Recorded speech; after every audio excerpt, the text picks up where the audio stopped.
I'm photographer David duChemin, and this is Vision is Better, a sometimes weekly podcast about the craft and art of photography. Welcome here.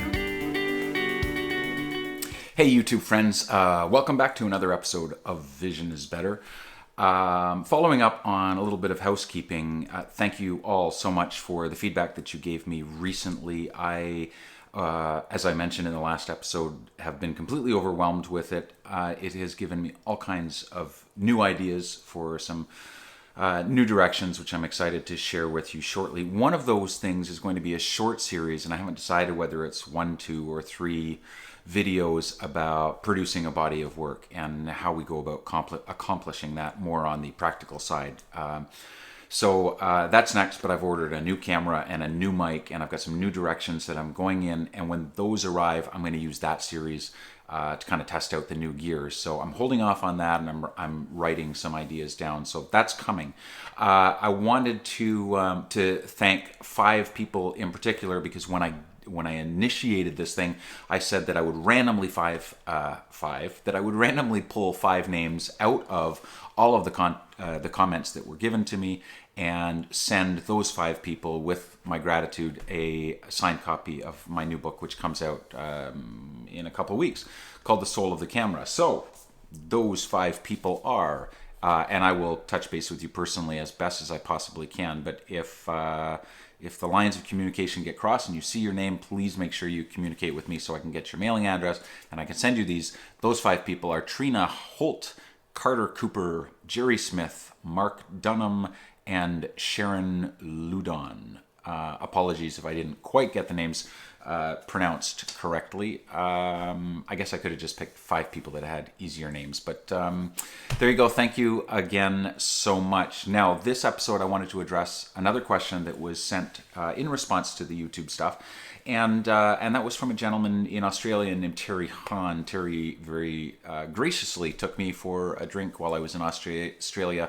So when I saw his email come through, I wanted to address it not only personally to him, but also to everyone who was wondering, because he said, I'm embarking on this new project, and I have this idea of what it is, and when I embark on this project, I'm not 100% sure where to start off, because I could go and I could shoot the story as it comes. Do I just shoot everything that comes at me, that I experience, or do I go in with a storyboard? And if it's to go in with a storyboard, I'm kind of in trouble, because I don't actually know what's going to happen. And so my response to you would be yes. That the answer is yes. You do both. You go in. So this applies whether you're just photographing a personal project in a place like Venice, or my work in Kenya is very close to this kind of process. You go in with a sense of where you think the direction might take you.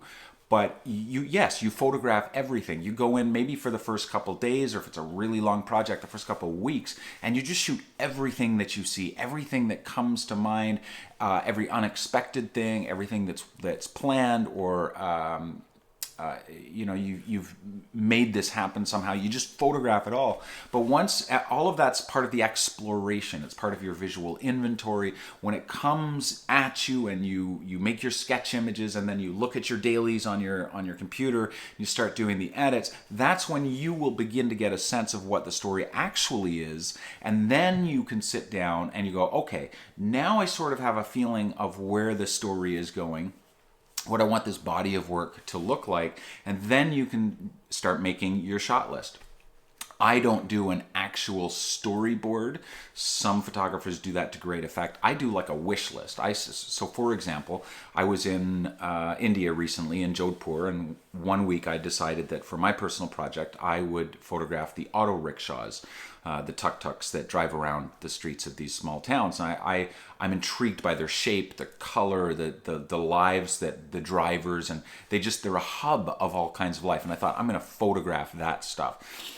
But I didn't really know, except this vague idea. But once I started photographing and I had a sense of what the possibilities were, then I sat down and started making this wish list. I wanted to see an auto rickshaw coming at me at night with headlights behind it, maybe illuminating the driver in silhouette. That never happened because they don't look like that. They don't get lit up in that way, or at least I didn't experience that. But it did lead, with that item on my wish list, it did lead to some other opportunities. So I had about a dozen things, just ideas, and I wrote them down. I want to see some portraits. I want to see, people working on their rickshaws. I want to see people sleeping in their rickshaws, which they do with some regularity. So I just had this long list. It wasn't a linear story per se, but it was a body of work that eventually was 12, 16 images.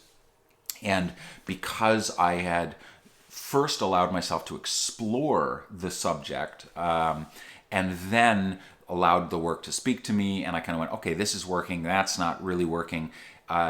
I had 3 days that fed all of that, and then I went, okay, now I know what some of the possibilities are, and I wrote out a shot list of sorts.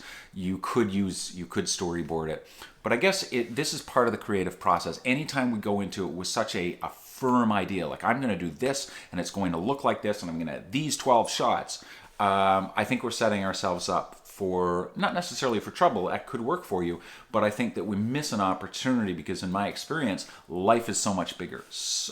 Opportunities come that you never imagine, and if you limit yourself to this little shot list, you perhaps don't see the full story for what it is because you're going in with blinders on saying, this is what the story is, this is what I'm going to photograph, when in reality the story may actually be slightly different. It may be richer, deeper, or just tangentially completely different thing than you expected.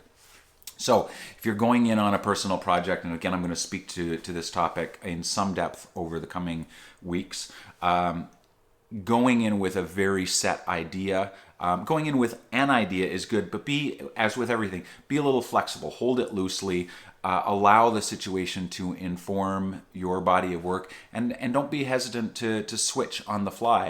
If you think it's this, but then something better comes up and it takes you in a completely oblique direction, then knock yourself out because the work will be stronger for it.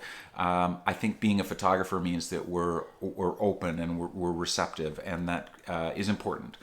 So thanks very much. I want to ask you a couple of things. First of all, Soul of the Camera is coming out in a couple of weeks. You can find that. You can pre-order it now, or by the time you watch this, perhaps it'll be shipping, but you can find that at soulofthecamera.com. That's just the easiest way to get there. Right now it points to an Amazon page. Later it will point to a page with a couple of extra links and some downloadable sample chapters and that sort of thing. But soulofthecamera.com, check that out. If you haven't subscribed, please do that, and don't ever hesitate to leave your comments, ask me questions. Thanks so much. Remember, gear is good, but vision's better. We'll see you next time.